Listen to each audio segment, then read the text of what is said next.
Okay, next six danger sign is about the urination, urine के बारे में। आमतौर पे डिलीवरी के या विलादत के 48 घंटों के अंदर अंदर with in 48 hours of the delivery बच्चे को यूरिन पास करना चाहिए।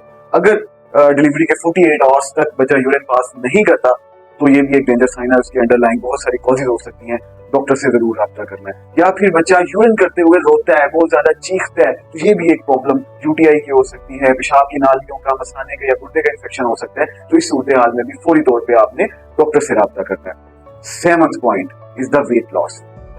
अगर आप देखते हैं कि आपका बच्चा नॉर्मल फीड भी कर रहा है, आपका बच्चा बिल्कुल नॉर्मल एक्टिव भी है, लेकिन उसका वेट लॉस साथ में होता जा रहा है, तो इसको भी हम डेंजर साइंस में कंसीडर करते हैं। रिमेंबर, बच्चों में वेट मेंटेन रहे या वेट इंक्रीज हो तो ये नॉर्मल है, लेकिन बच्चों में वेट का लूज होना ये नॉर्मल नहीं है और ये बच्चों के लिए डेंजर साइन है। इस सूरत हाल में डिफरेंट कॉजेज हो सकती हैं जो डॉक्टर रूल आउट करता है डिफरेंट टेस्ट के जरिए, हिस्ट्री के जरिए, तो आपको अपने डॉक्टर से फौरी तौर पर रजू करना है।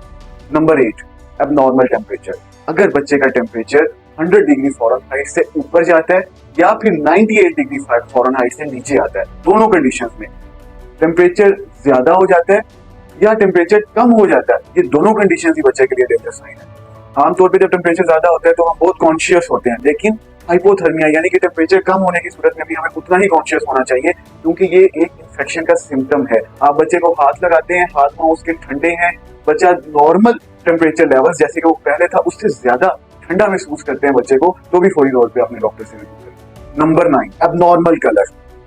एबनॉर्मल कलर दो तरह से हम देखते हैं, एक पीलिया जिसको हम जॉन्डिस कहते हैं और एक नीलापन, नीलिया, जिसको हम साइनोसिस कहते हैं। तो इन दोनों कंडीशंस को आपने आइडेंटिफाई करना है। अगर आप देखते हैं कि आप के बच्चे के लिप्स, उसकी जुबान, उसके हाथ पैर, उसकी बेली ये येलोइश हो रहे हैं और उसके साथ साथ उसके यूरिन का कलर भी बहुत ज्यादा येलो होना शुरू हो गया, आमतौर पे मैं तो पूछता हूँ जैसे मोरिंगा की बोतल जैसा या फिर सरसों के तेल जैसा, और साथ में उसने व्हाइट या क्ले कलर के स्टूल्स भी पास करना शुरू कर दिए, तो समझें कि उसे जॉन्डिस हो रहा है और ये एक डेंजर साइन है। इस सूरत हाल में आमतौर पे हम कहते हैं कि बच्चों को सूरज की शुआएं लगवा दें या कुछ ऐसा कर दें, इससे कोई फायदा नहीं होता है, बल्कि बच्चा मजीद डिहाइड्रेट होना शुरू हो जाता है। तो इन कंडीशंस में बच्चे को फोटोथेरेपी की जरूरत पड़ सकती है, फौरी तौर पे अपने डॉक्टर से रब्ता कीजिए। इसी तरह से साइनोसिस जो मैंने बताया, नीलापन, देखिए अगर आप देखते हैं कि आपके बच्चे के होंठ, ये ईयर लूप्स, नेल्स या फिर जिस्म में फीट, कई भी हिस्से अगर ये नीले होना शुरू हो गए हैं, तो इसका मतलब है कि बच्चे को कोई सांस का प्रॉब्लम हो सकता है, फेफड़ों का प्रॉब्लम हो सकता है, या फिर बच्चे को कोई खुदा ना खास्ता दिल का मसला हो सकता है, या फिर इसके अलावा वो हाइपोथर्मिया में हो सकता है। तो इन कंडीशंस में भी आपको फौरी तौर पे अपने डॉक्टर से रजू करना है।